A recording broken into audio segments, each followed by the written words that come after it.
मांगों को लेकर कर्मचारियों का आंदोलन। विधानसभा सत्र के दौरान प्रदेश व्यापी प्रदर्शन। मोदी की गारंटी लागू करो थीम पर एक दिवसीय आंदोलन। लखनऊ में पंडित विकल्प पर सियासत तेज। यूपी पुलिस भर्ती परीक्षा के सवाल पर उठा विवाद। सपा कार्यालय के बाहर पोस्टर लगाए गए। मंदसौर में गैस कालाबाजारी पर कड़ी कार्रवाई। Dwarka Indian gas agency seal. दोगुनी कीमत पर बेचे जा रहे थे घरेलू सिलेंडर। कल से शुरू हो रहे चैत्र नवरात्र। 9 दिनों तक घरों में विराजेंगी मां दुर्गा। कल दुर्गा पूजा को लेकर होगी कलश की स्थापना। फर्रुखाबाद में पूर्व सपा विधायक के घर पर जोरदार धमाका। कमरों की छत समेत रेस्ट रूम क्षतिग्रस्त। 3 बेटों समेत 6 लोग घायल। उत्तराखंड छत्तीसगढ़ समेत 16 राज्यों में बारिश का अलर्ट। हिमाचल में बर्फबारी। यूपी राजस्थान में तापमान गिरा। मौसम विभाग ने जारी किया अलर्ट।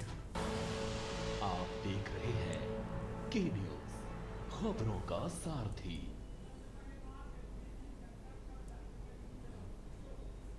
और बुलेटिन में सबसे पहले बात करेंगे एलपीजी संकट कब तक, और खबर आपको दिल्ली से बता रहे हैं।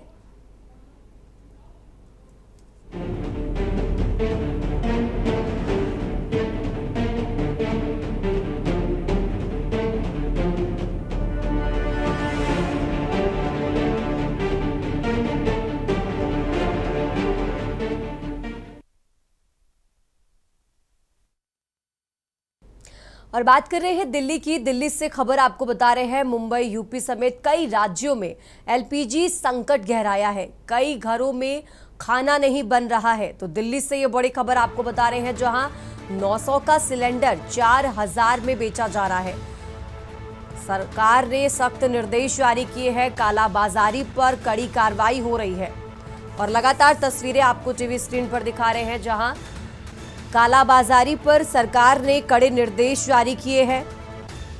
तो मुंबई उत्तर प्रदेश समेत कई राज्यों में एलपीजी संकट गहराया है। दिल्ली से ये बड़ी खबर आपको बता रहे हैं। हालात ये है कि कई घरों में खाना नहीं बन पा रहा। लोग लाइनों में खड़े अपनी बारी का इंतजार करते हुए। ये तस्वीरें भी आपको टीवी स्क्रीन पर दिखा रहे हैं, जहां मुंबई यूपी समेत कई राज्यों में एलपीजी का सिलेंडर एलपीजी जिसको लेकर किल्लत है, उसको लेकर लोग कतारों में खड़े नजर आ रहे हैं। 900 का सिलेंडर 4000 में बेचा जा रहा है। एक तरफ कालाबाजारी की भी खबरें हैं और इसी को लेकर सरकार ने भी सख्त निर्देश जारी किए हैं।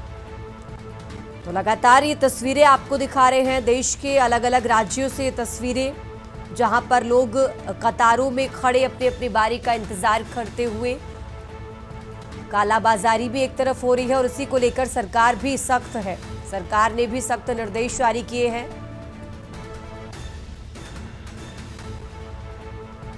तो ये तस्वीरें देखिए, जहां देश के अलग अलग राज्यों की तस्वीरें आपको दिखा रहे हैं। लोग लाइनों में खड़े नजर आ रहे हैं।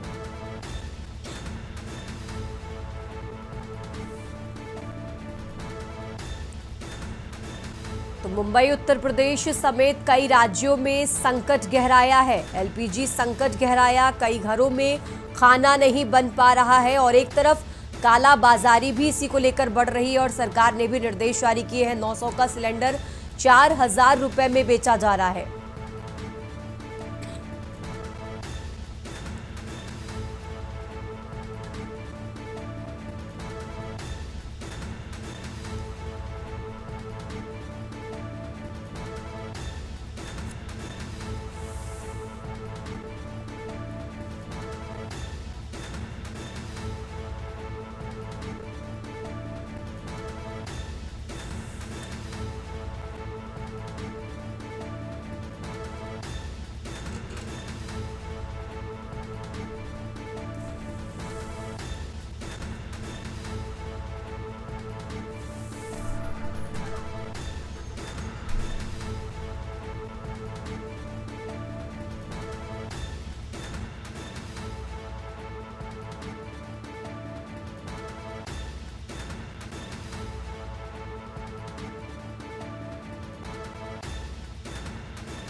और अब यूपी सरकार के 9 साल पर आधारित जो विकास है उनको लेकर एक पुस्तक का विमोचन में मुख्यमंत्री योगी आदित्यनाथ पहुंचे हुए हैं। क्या कुछ कह रहे हैं, सुनिए।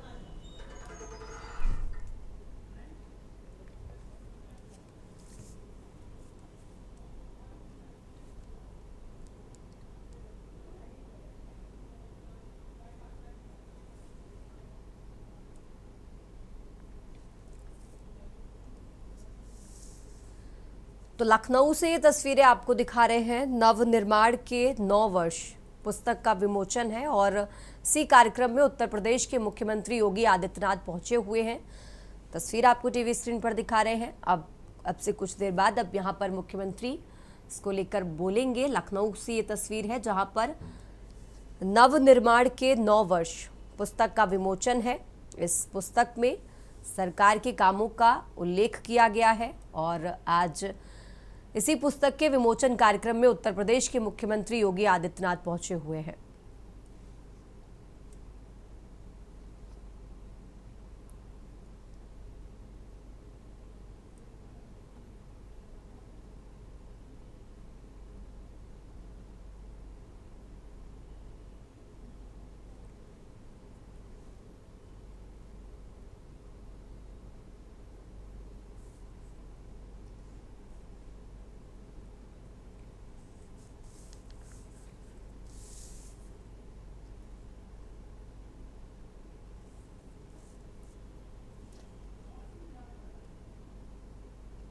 अपराध है और अव्यवस्था की छाया में था, लेकिन उनके नेतृत्व में हमने देखा कि किस प्रकार कानून का राज स्थापित हुआ, अपराधियों को जवाबदेह बनाया गया, माफियाओं विशेष रूप से भू माफियाओं पर लगाम लगी और आज हमारा प्रदेश हम गर्व के साथ कह सकते हैं कि शांति और सुरक्षा का एक प्रतीक बन चुका है।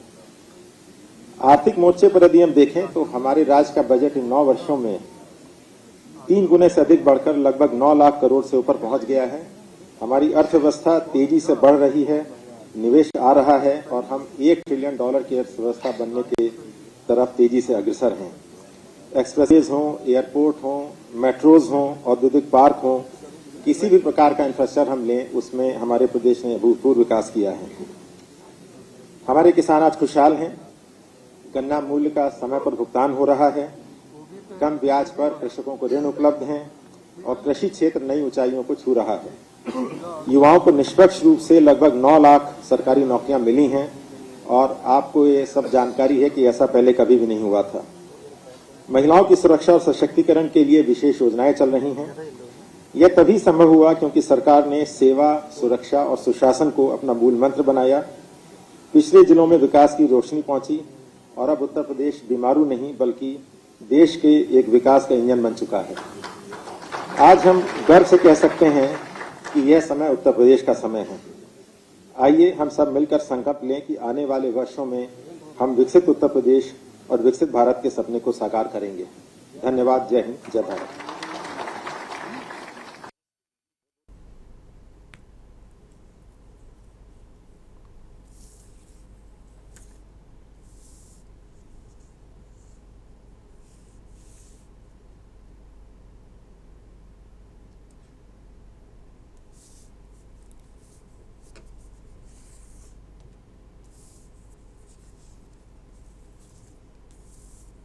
कृपा करें माननीय मुख्यमंत्री महोदय।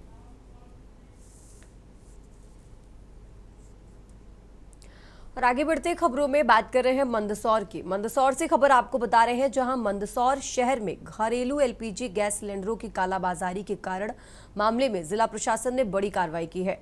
शिकायत मिलने पर खाद्य एवं राजस्व विभाग की संयुक्त टीम ने द्वारका इंडियन गैस एजेंसी पर छापेमारी की।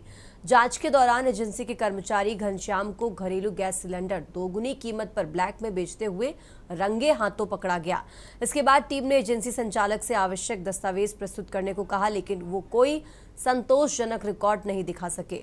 दस्तावेजों की अनुपलब्धता और अवैध गतिविधियों को देखते हुए प्रशासन ने तत्काल प्रभाव से गैस एजेंसी को अगले आदेश तक सील कर दिया है।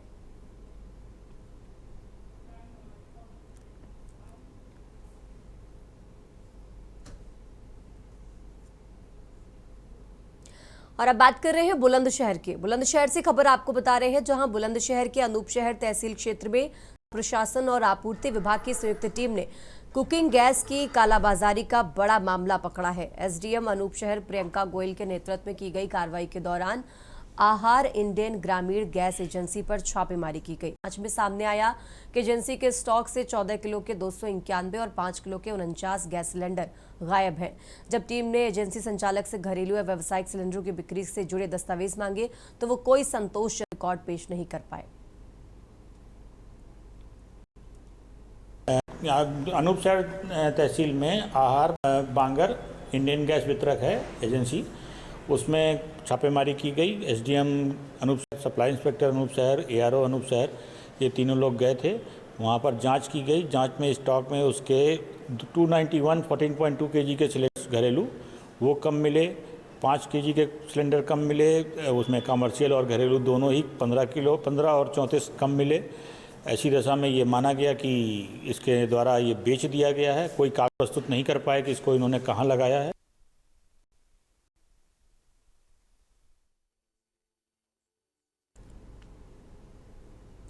और अब खबर गाजीपुर से है, जहां गाजीपुर में एलपीजी सिलेंडरों की कालाबाजारी और अवैध भंडारण को लेकर लगातार कार्रवाई जारी है। एसडीओ अनंत प्रताप सिंह के नेतृत्व में जिला प्रशासन और आपूर्ति विभाग की टीमें लगातार छापेमारी कर रही है।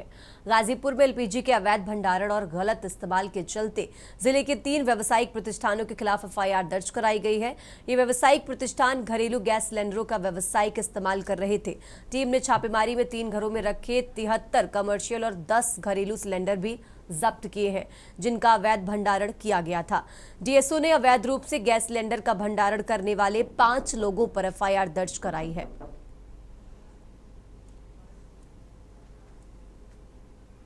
हम लोग लगातार जो है एलपीजी की कहीं पर अगर दुरुपयोग हो रहा है उसके लिए हमने टीमें बना रखी हैं और टीमें लगातार भ्रमण कर रही हैं। इस श्रृंखला में कल भी हमने 2 व्यावसायिक प्रतिष्ठानों पर 2 एफआईआर लिखाई थी जो घरेलू सिलेंडर का उपयोग कर रहे थे, और आज भी हम लोगों ने 4 बड़ी कार्रवाइयां की हैं, 4 जगह एफआईआर निकाली है।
और इन्हीं खबरों पर हमारे साथ अलग अलग जगहों से संवाददाता जुड़ चुके हैं, हम उनका रुख कर लेते हैं।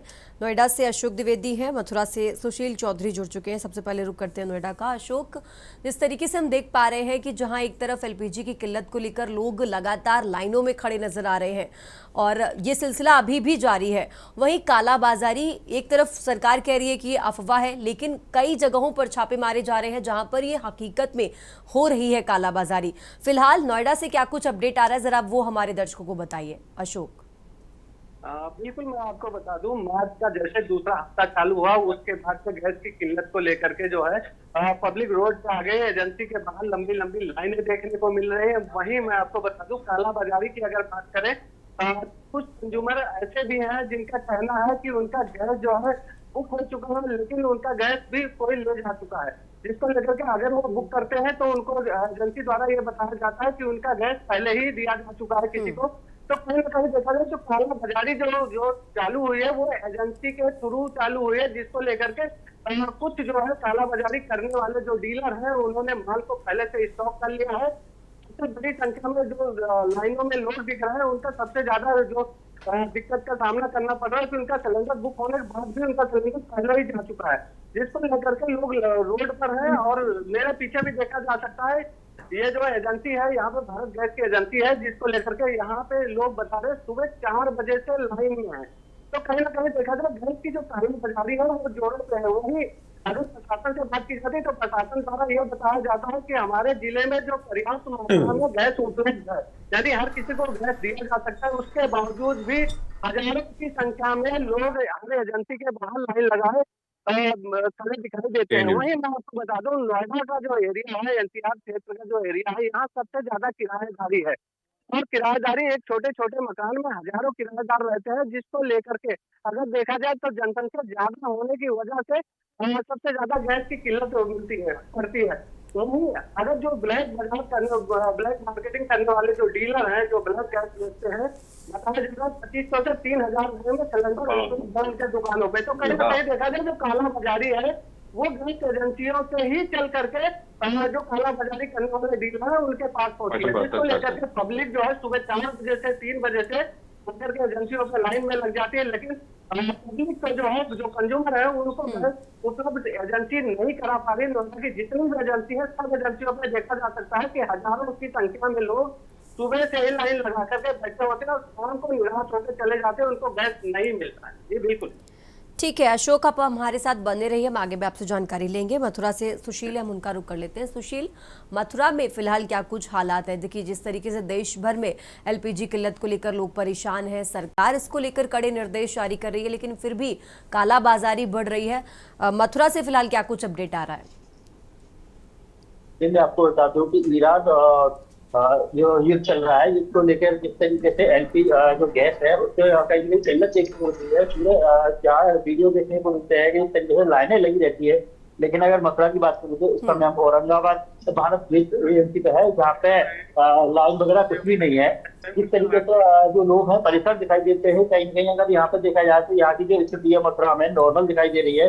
लेकिन बड़ा सवाल है कि जिस तरीके से लोगों का कहना है कि हम गैस का जो नंबर लगाते हैं वो कहीं ना कहीं रिंग जाने के बाद कट जाता है। बड़ा सवाल ये है कि जिस तरीके से लोगों के नंबर नहीं लग पाते हैं गैस। अभी हम गैस एजेंसी जो मैंने है उनसे भी बात की थी, उनका कहना है कि हमारे पास किसी प्रकार की कोई दिक्कत नहीं है। लेकिन बड़ा सवाल है कि जिस तरीके से लोग परेशान है, उनका कहना है कि हमारा नंबर नहीं लगते। अगर नंबर नहीं लगेंगे तो कहाँ लगेगा? इनका कहना है कि यहाँ पे जो नंबर है 25 दिन में लगाए जाते हैं। हमारे साथ जो ये है गैस के जो कर्मचारी हैं उनसे बात करेंगे। क्या नाम है आपका? मेरा नाम गजानन चतुर्वेदी है। और यहाँ पे जो आप गैस यूज किया है, किस तरीके से जो लोग परेशान दिखाई दे रहे हैं, बहुत से वीडियो वायरल हो रहे हैं, लेकिन आपके यहाँ क्या स्थिति है? हमारे यहाँ सामान्य स्थिति है, सबको खूब सिलेंडर मिल रहा है, कोई दिक्कत नहीं। जो अभी सरकार की तरफ से पहले 15 दिन में बुकिंग होता था, महीने में 2 घंटे थे, अब 25 दिन का आदेश आया है सरकार का। 25 दिन के बाद बुकिंग होती है। सिलेंडर की कोई कमी नहीं है, स्टॉक भरपूर है, सबको माल दिया जा रहा है। लेकिन लोग बताते हैं कि बहुत सारी दिक्कत है, सिलेंडर नहीं मिल रहे हैं। आप खुद देख सकते हैं, हमारे यहाँ हॉकर भी सप्लाई लेके जा रहे हैं और डायरेक्ट जो पब्लिक आ रही है वो भी सप्लाई लेके जा रही है, कोई कमी नहीं है। हमारे जो सर हैं वितरक सुलक्ष्मी गैस सर्विस के यामिनी रमण आचार्य जी, उनने पब्लिक की सुविधा के लिए अपनी तरफ से जो गोदाम से आकर के सिलेंडर ले रहा है परेशान हो, उसके लिए 29 रुपए की छूट है। देखिए मैं आपको बता दूं कि जिस तरीके से पूरे देश में गैस की किल्लत दिखाई दे रही है, लेकिन इनका कहना है कि जो गैस के एजेंसी के जो मालिक हैं उनकी तरफ से स्पेशल जो जनता के लिए 29 रुपए का एक ऑफर दिया जा रहा है, जिसमें कि 29 रुपए जो रेट है वो अभी कम दिए जा रहे हैं। अगर मथुरा की बात करें तो मथुरा में जो स्थिति है बहुत ही नॉर्मल है। इस तरीके से यहाँ पे कुछ जो ये गैस की एजेंसी है उनके द्वारा भी अपनी तरफ से लोगों को 29 रुपए का ऑफर दिया जा रहा है। जी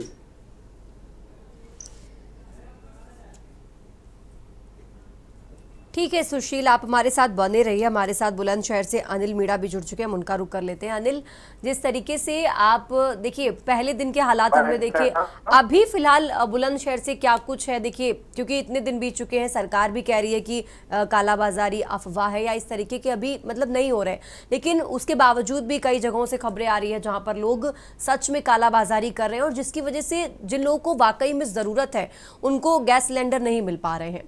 फिलहाल बुलंदशहर से क्या कुछ अपडेट है अनिल?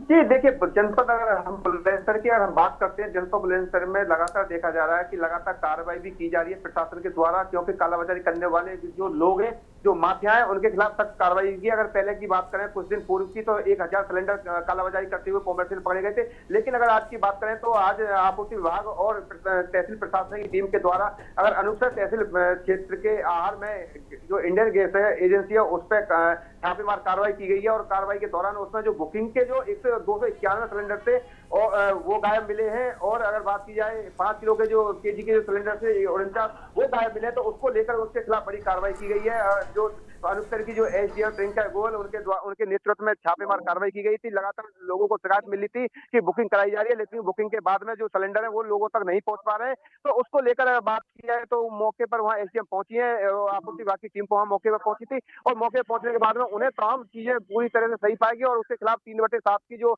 आवश्यक अधिनियम के खिलाफ जो कार्रवाई है वो एफआईआर दर्ज कराई गई है। और लगातार जो जनपद बुलंदशहर के डीएम है सुकृति सिंह, उन्होंने सख्त निर्देश में कहा है कालाबाजारी करने वालों के खिलाफ बिल्कुल भी किसी तरह से कोई रहम नहीं किया जाए, उनके खिलाफ सख्त कार्रवाई की जाएगी। क्योंकि जो अधिकारी है और जो सरकार है उनका मानना यह है कि जो जिनको जरूरतमंद लोग हैं उनको गैस पहुंची जाइए। हालांकि जनपद बुलंदशहर की बात करें तो जनपद बुलंदशहर देखिए इस वक्त हम अगर बात किया तो देखिए हम एचपी गैस मौजूद है, तो लगातार यहाँ देख सकते हैं। देखिए ये गोदाम है, गोदाम में बताया जा रहा है कि 2 गाड़ी यहाँ स्टॉक है और देखिए एक गाड़ी अभी भी यहाँ खड़ी है जो अगर देख सकते हैं तस्वीरों में भी। और लगातार यहाँ भीड़ भी नहीं है, देखिए हम मौके पर मौजूद है और यहाँ देखिए लोग भी यहाँ खड़े, जो लोग हैं वो भी बता रहे हैं कि यहाँ किसी तरह की कोई भी कमी है। एक देखिए मेरे साथ एक दादा है, सबसे पहले हम दादा से बात कर रहे थे। क्या नाम दादा?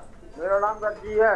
अच्छा, यहाँ गैस एजेंसी पर आप खड़े हैं, किस तरह की कोई दिक्कत है? कोई दिक्कत ना है यहाँ। अरे किसी तरह की कोई भी दिक्कत ना है। देखा जा रहा है एक गाड़ी बाहर खड़ी है, 2 गाड़ी भीतर खड़ी है, पड़ी है, एक गाड़ी बाहर है, यहाँ कोई दिक्कत ना है। देखिए जो एजेंसी मालिक हैं हम उनसे ही बात करते हैं, पहले हम उनके पास चलते हैं। क्या नाम है? मेरा नाम सौरभ कुमार है। अरे सौरभ जी, लगातार देखा जा रहा है कि लोग कह रहे हैं कि गैस नहीं है, दिक्कतें आ रही हैं, क्या कहेंगे उसको लेकर आप? अरे गैस की कोई कमी नहीं है, शायद गोदाम पूरा भरा पड़ा है, गैस की कोई दिक्कत नहीं है, कोई परेशानी नहीं है। अच्छा, फिर लोग पहले क्यों ले रहे हैं? अब पहले लेने के हमारे यहाँ तो कोई भीड़ वाली पहले वाली कोई बात नहीं, आप देख रहे हो यहाँ। तो क्या लगता है कि जो लोगों को जो दिक्कतें आ रही हैं, क्या जो पहले 25 दिन की क्या था अब 45 दिन कहते हैं, उसकी वजह से लोग पहले ले रहे हैं क्या? नहीं, उसकी वजह इतना बड़ा इशू नहीं है ये। 45 दिन में आदमी परेशान हो जाए, लोग गैस सभी को टाइम से मिल रही है, कहीं कोई धमबाजी, कहीं कोई बदतमीजी नहीं, कुछ नहीं, सब आराम से लोग आ रहे हैं। बिल्कुल ठीक है अनिल, हम देख पा रहे हैं जिस तरीके के हालात हैं बुलंदशहर से भी, मथुरा से भी, नोएडा से भी हमने अपडेट लिया। आप सबका बहुत बहुत शुक्रिया हमारे साथ जुड़ने के लिए। और हर रोज़ हम इस तस्वीरें अपने दर्शकों को दिखाते हैं। फिलहाल यहाँ रुकते एक छोटे से ब्रेक के लिए, फौरन होंगे यहाँ से।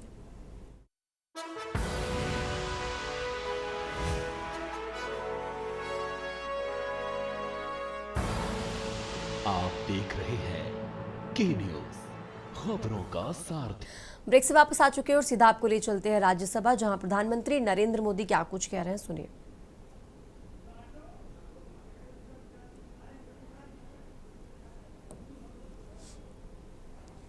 लेकिन स्वयं के जीवन को उखड़ने का भी एक अमूल्य अवसर होता है और इसलिए जब माननीय सांसद यहां आते हैं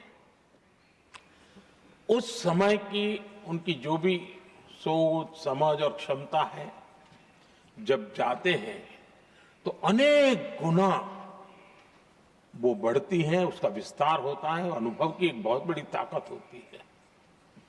अब तब जाकर के जाने के बाद राष्ट्र जीवन का उनका निरंतर योगदान बना रहे हैं। वे अपने तरीके से व्यवस्था के तहत हो सकते हैं, व्यवस्था के तहत न हो सके, लेकिन उनका अमूल्य योगदान मिलता ही रहे राष्ट्र जीवन के निर्माण में। उनका अनुभव हमेशा हमेशा उपयोगी हो, ये मेरी उन सभी माननीय सांसदों को मेरी शुभकामनाएं हैं।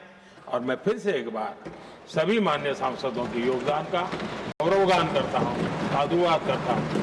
बहुत बहुत धन्यवाद।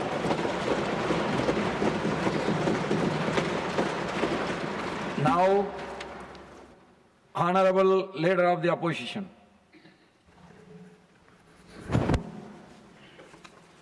धन्यवाद सर, आपने मुझे यहाँ इस अवसर पर बोलने का मौका दिया। अभी हमारे सामने प्रधानमंत्री जी भी अपने विचार रखे। मैं थोड़े से शब्दों में बहुत कुछ कहना है, लेकिन बहुत से हमारे सांसद भी बोलना है, इसीलिए मैं यहाँ से शुरू करूँगा। कहाँ से शुरू करें, कहाँ से शुरू करें कुछ समझ नहीं आता है। आपकी विदाई के जिक्र से दिल भर आता है। यानी ये जो हम विदाई कर रहे हैं उसमें से बहुत से लोग फिर आएंगे, लेकिन बहुत से हमारे मेंबर्स फिर यहाँ पर नहीं आ सकते किसी वजह से। सभापति जी, मैं आज राज्यसभा में कार्यकाल करे साथियों की विदाई के अवसर पर चंद बातें रखना चाहता हूँ। रिटायर होने वाले कोई साथी दोबारा इस सदन में आएंगे, कुछ ऐसे भी हैं जिनको शायद अवसर न मिले। सभी जानते हैं कि राज्यसभा एक परमानेंट और कंटिन्यूअस हाउस है, जिसका जिक्र प्राइम मिनिस्टर ने भी किया और आपने भी अपने स्पीच में किया। सांसद यहाँ 6 साल से लिए चुकर आते हैं और हर 2 साल पर 1/3 सदस्य रिटायर होते हैं। आज वही क्रम दोहराया जा रहा है और राजनीति में रहने वाले लोग यानी पब्लिक लाइफ में कभी रिटायर नहीं होते और देश की सेवा के जज्बे में टायर्ड भी नहीं होते। रिटायर भी नहीं होते और टायर्ड भी नहीं होते जो पब्लिक लाइफ में है। मैं स्वयं अपने लंबे संसदीय जीवन में पहली बार इस सदन का सदस्य बना हूँ। पहली बार मैंने 16 फरवरी 2022 से राज्यसभा में नेता प्रतिपक्ष की जिम्मेदारी संभाली। जल्दी ही इस सदन से मेरा पहला कार्यकाल पूरा होने जा रहा है, लेकिन राज्यसभा में विद्वान सांसद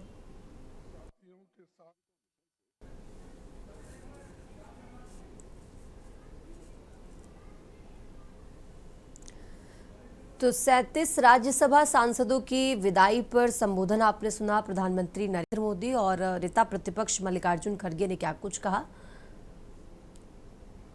और ये बड़ी खबर आपको बता रहे हैं, जहां प्रधानमंत्री नरेंद्र मोदी ने कहा कि सभी नए सांसदों को सीखना चाहिए।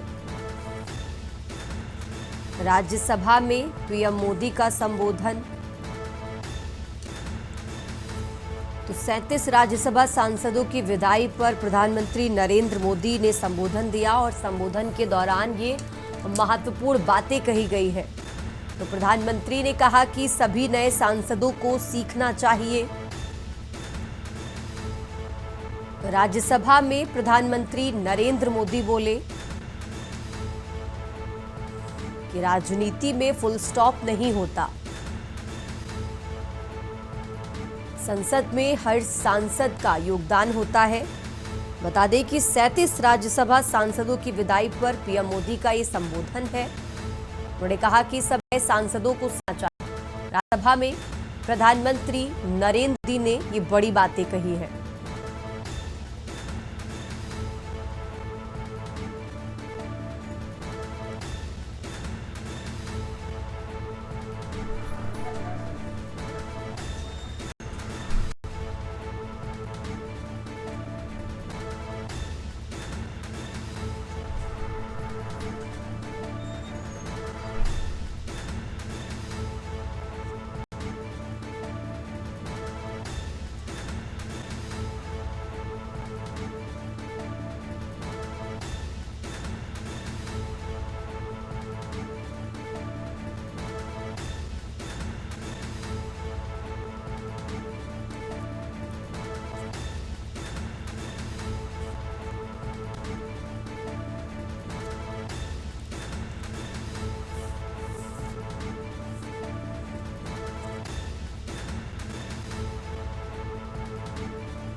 और एक बार फिर से राज्यसभा का रुख करेंगे जहां मल्लिकार्जुन खड़गे क्या कुछ कह रहे हैं, सुनिए।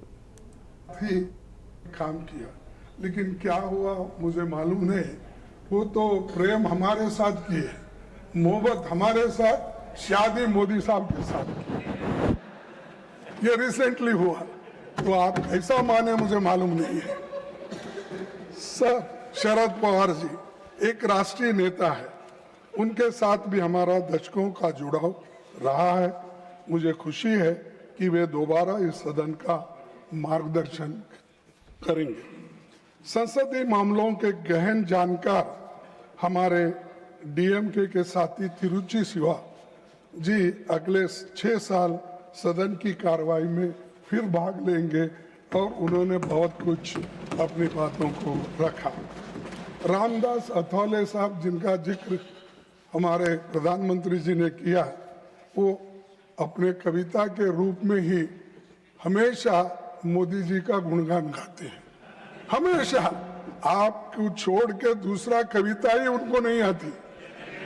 जो कविता उन्होंने लिखती है वो सिर्फ आपके बारे में लिखती है।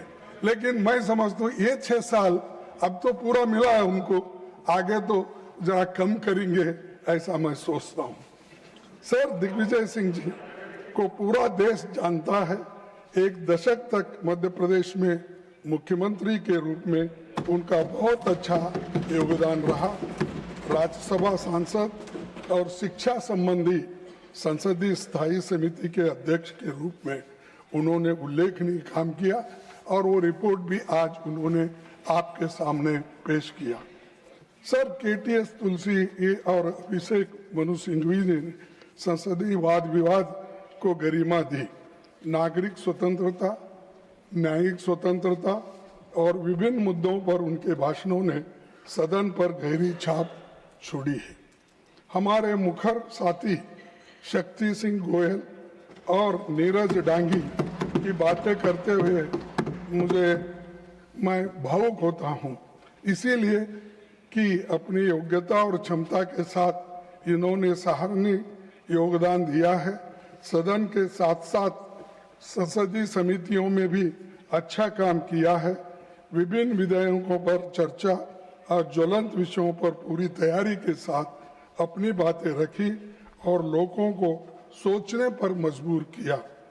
श्रीमती रजनी पाटिल समाज कल्याण, महिलाओं और बच्चों से संबंधित मुद्दों पर लगातार मुखर होते रही। मुझे भरोसा है कि श्रीमती फूलो देवी नेतम कमजोर तबकों की बातों को सदन में आगे भी मजबूती के साथ रखेगी और उनको 6 साल का मौका और मिला है। श्रीमती फौजिया खान और श्रीमती प्रियंका चतुर्वेदी के योगदान को ये सदन याद रखेगा, क्योंकि वो हमेशा हर सब्जेक्ट पे खुद इन्वॉल्व होकर वो अटेंड करके अपनी विचार को आपके सामने सदन के सामने रखते थे। उसी ढंग से साकेत गोखले, वो भी एक विद्वान है, युवा है, उसने भी बहुत कुछ अपना कंट्रीब्यूशन किया है। राज्यसभा के उपसभापति जी हरिवंश जी शालीन और शिष्ट व्यवहार वाले नेता है। मैं उन्हें शुभकामनाएं देता हूं और जिनकी तारीफ आज मोदी साहब ने पहली बार किए होंगे, मुझे मालूम है, तो उनका भी पीरियड खत्म हुआ, लेकिन वो हमेशा जो काम देते हैं वो काम इस सदन में करते रहते थे और आगे भी जिनको वो काम मिलेगा वो करते रहेंगे। बहुत सभ्य व्यवहार और सभ्यता से काम करने वाले एक हमको सभापति मिले, उपसभापति मिले। सर, अच्छा कानून बनता है तो उसमें सत्ता पक्ष ही नहीं, विपक्ष के सांसदों का भी बराबर की भूमिका होती है। संसदीय समितियों में उनका महत्वपूर्ण भूमिका होती है और हमेशा कोऑपरेशन से हम एक दूसरे को मदद कर सकते हैं, ना कि हेट्रेड से। तो इसलिए मैं इस वक्त इसलिए कहना चाहता हूं, हम जितना मिलके काम करेंगे उतना अच्छा है, और कितना हम एक दूसरे को दूरी रखेंगे तो उतना ही मिसअंडरस्टैंडिंग, सस्पिशन ये सब हो जाएगा। तो इसीलिए मैं आने वाले दिनों में इस पर सभी लोग गंभीरता से सोचकर एक होकर काम करेंगे। मुझे लगता है कि इन भूमिकाओं में किसी तरह का अवरोध संसदीय संस्था को कमजोर करेगा। इस नाते मैं आपसे अनुरोध करूंगा कि इन सवालों पर आप गौर करें। इसीलिए मैं कहना चाहूंगा कि हाउस की सिटिंग्स और बढ़े और जनता के मुद्दों पर गंभीर चर्चा हो। प्राइम मिनिस्टर भी यहाँ है, मैं उनसे निवेदन करूंगा कि बहुत दिन लंबा सेशन चलने से डिस्कशंस अच्छे होते, कहीं इम्पोर्टेंट बिल को हम कम समय देते हैं और कहीं और भी अब चंद बिल को या चंद कार्यक्रम को हम 4 घंटे 8 घंटे और चंद बिल को हम 2 दिन 3 दिन देते हैं।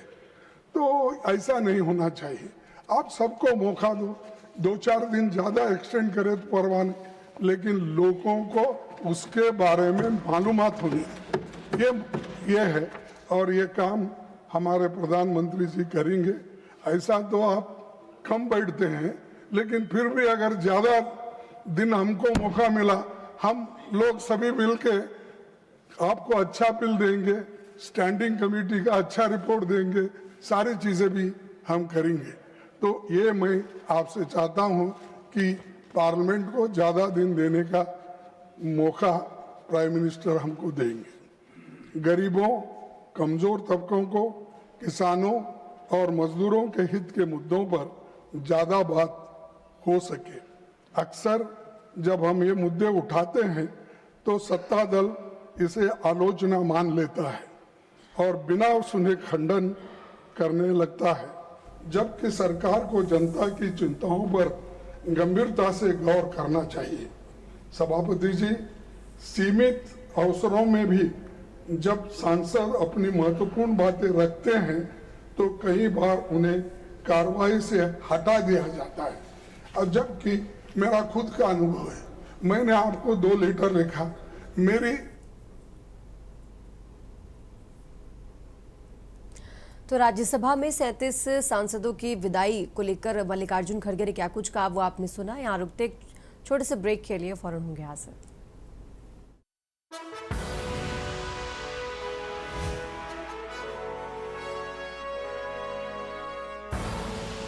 आप देख रहे हैं के न्यूज, खबरों का सारथी। ब्रेक से वापस आ चुके हैं और सीधा आपको ले चलते हैं छत्तीसगढ़ विधानसभा, जहां बजट सत्र का आज 13वां दिन है। उद्योग विभाग ला औद्योगिक क्षेत्र के स्थापना पर जमीन दे रही से दोनों विशेष औद्योगिक प्रयोजन के तहत एला दे रही से नवा औद्योगिक क्षेत्र के स्थापना के कोनो इकाई विशेष ला जमीन आवंटन करे शासन से का अनुमति लिए ही से। माननीय सभापति महोदय, मैं डिटेल में देता हूं। गोदावरी इस्पात 4 दिसंबर 2024 को निमंत्रण अनुबंध किया गया। ग्राम पंचायत जंगल बेड़ा की जमीन को दिए जाने की दिनांक 30 दिसंबर 2024 ग्राम पंचायत सामान्य सभा द्वारा कलेक्टर महासमुंद के द्वारा एनओसी दी गई। कलेक्टर भूमि 25 फरवरी 2025 को के द्वारा विभाग को दी गई। 6 2025 को उद्योग विभाग महासमुंद द्वारा सीआईडीसी को दी गई। 22 मई 2025 को सीआईसी जमीन गोदावरी पावर एंड इस्पात लिमिटेड को दी गई। इस तरह से जमीन का मंडल पूरा प्रक्रिया के साथ में हुआ है। माननीय सभापति महोदय, माननीय कलेक्टर महासमुंद के आदेश में स्पष्ट तौर पे उल्लेखित हवे। माननीय मंत्री जी के पास हमार कलेक्टर साहब के आदेश की कॉपी तो हो बेच कर ही ओमे पहली कंडिका में ये लिखाए हवे कि ये जो जमीन है ये औद्योगिक क्षेत्र के स्थापना पर दिए जाते हैं, और अगर एकर से हट के कोनो दूसरा प्रयोजन में हो ही तो ये जो लीज डीड है ये स्वतः निरस्त हो जाही, ये ऐसे लिखा है हवे। लेकिन ओकर बावजूद CSIDC के अधिकारी मन कौन से नियम के तहत निजी संयंत्र ला शासकीय जमीन पर लीज दे हावे? माननीय सभापति महोदय, उद्योग नीति के तहत तो मैंने पहले डिटेल में बताया है कि कलेक्टर ने उद्योग विभाग को दिया, उद्योग विभाग ने CIDC को दिया, CIDC ने गोदावरी इस्पात को दिया और पूरा औद्योगिक नीति के तहत में अमंडन किया गया है। माननीय सभापति महोदय, मैं उसी जिला से हूँ। एक माननीय सभापति महोदय, मैं आपके माध्यम से माननीय मंत्री जी से पूछना चाहता हूँ, 200 एकड़ से अधिक 295 एकड़ जमीन को केवल और केवल 5 और 6 लाख में आपने आवंटित किया। कौन सी नीति के तहत आप आवंटित किए हैं और उस कंपनी को ऐसी क्या व्यवस्था है कि 295 एकड़ जमीन को केवल और केवल 6 लाख में 4 लाख कौन सी नीति के तहत आप दिए हैं, बताइए। माननीय सभापति महोदय, जमीन जो 102 हेक्टेयर भूमि सोलर प्लांट उद्योग के हेतु प्रीमियम 4,82,300 प्रति हेक्टेयर के दर से 99 वर्षों के लीज पर दिया गया है, जिसका साल का 4,77,00,000 रुपया होता है। उसी तरह प्रति वर्ष निर्धारित समय पर शासन को 28,99,654 रुपया वार्षिक लीज रेंट भुगतान भी करना होगा। टोटल माननीय सभापति महोदय, एक मिनट टोटल एक वर्ष में कितना जमा करेंगे वो? 99 वर्ष में।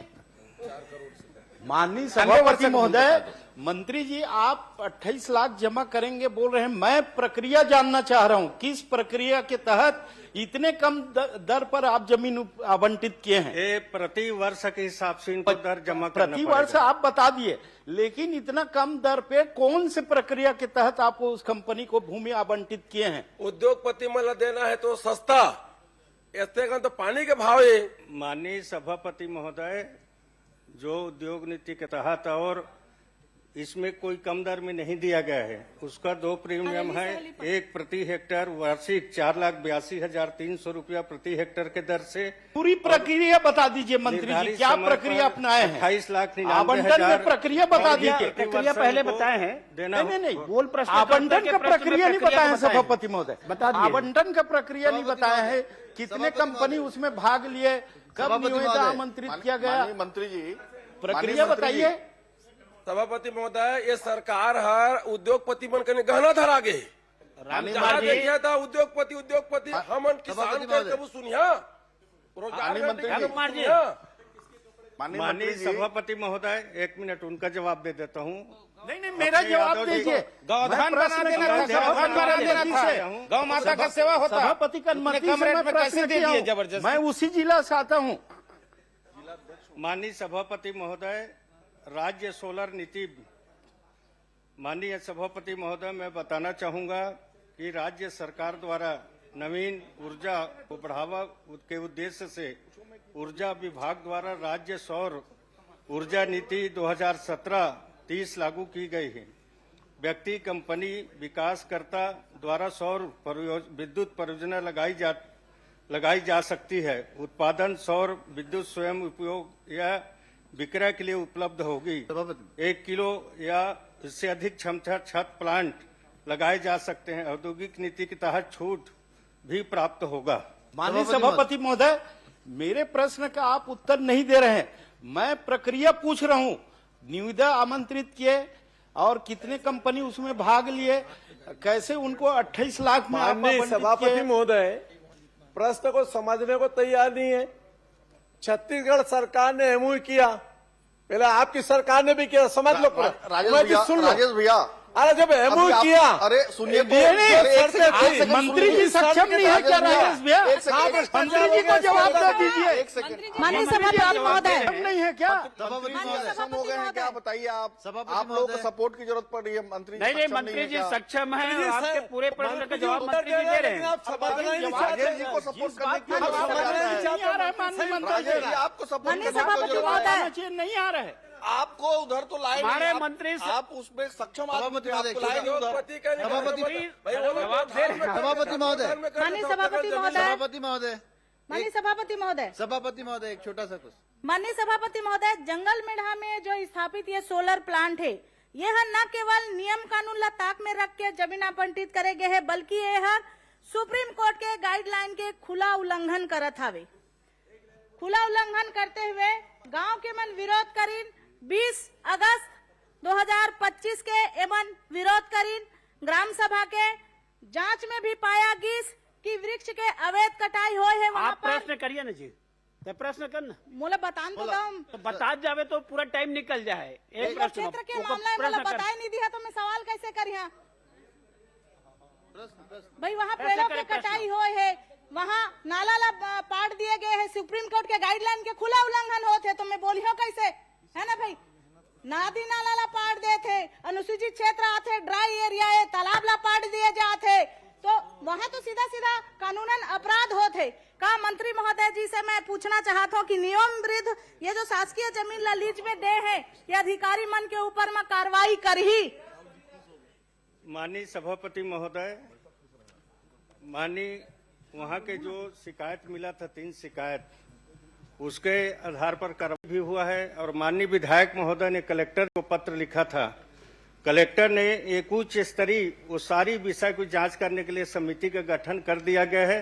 समिति के रिपोर्ट आने के बाद उसमें जो भी दोष गुण होगा वो निकल के आएगा और समिति उच्च स्तरीय समिति माननीय विधायक महोदय के सभापति अनुसार सभापति महोदय जा रहा हूँ। सुशांत शुक्ला, वो श्रम कानूनों के 1970 के खुले उल्लंघन का विषय। माननीय मंत्री जी ये बता दीजिए, सभापति महोदय, मेरा प्रश्न स्पष्ट है।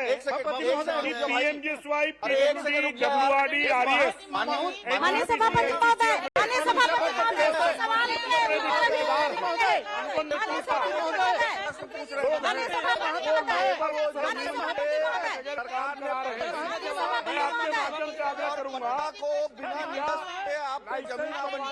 प्रावधान है जो स्पष्ट तौर पर है कि सभापति महोदय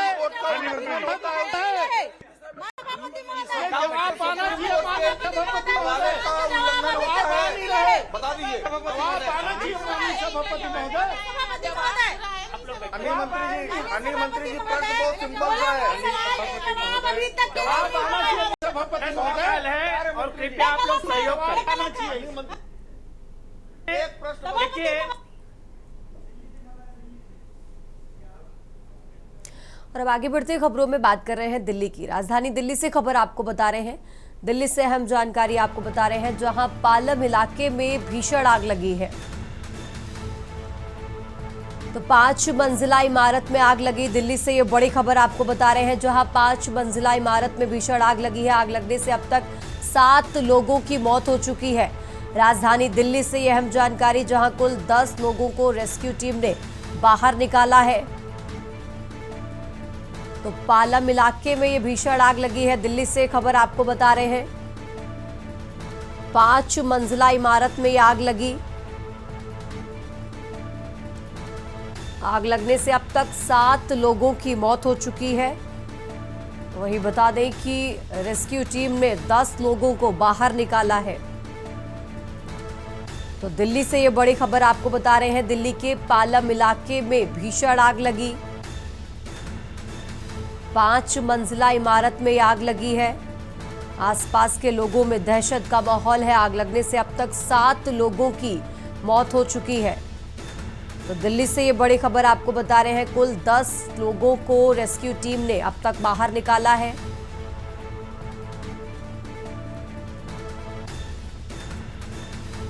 तो राजधानी दिल्ली से खबर आपको बता रहे हैं, जहां दिल्ली के पालम इलाके में 5 मंजिला इमारत में आग लगी।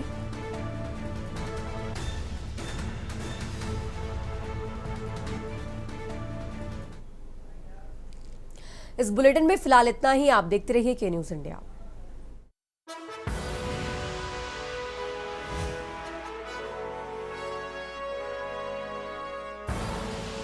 आप देख रहे हैं के न्यूज, खबरों का सार।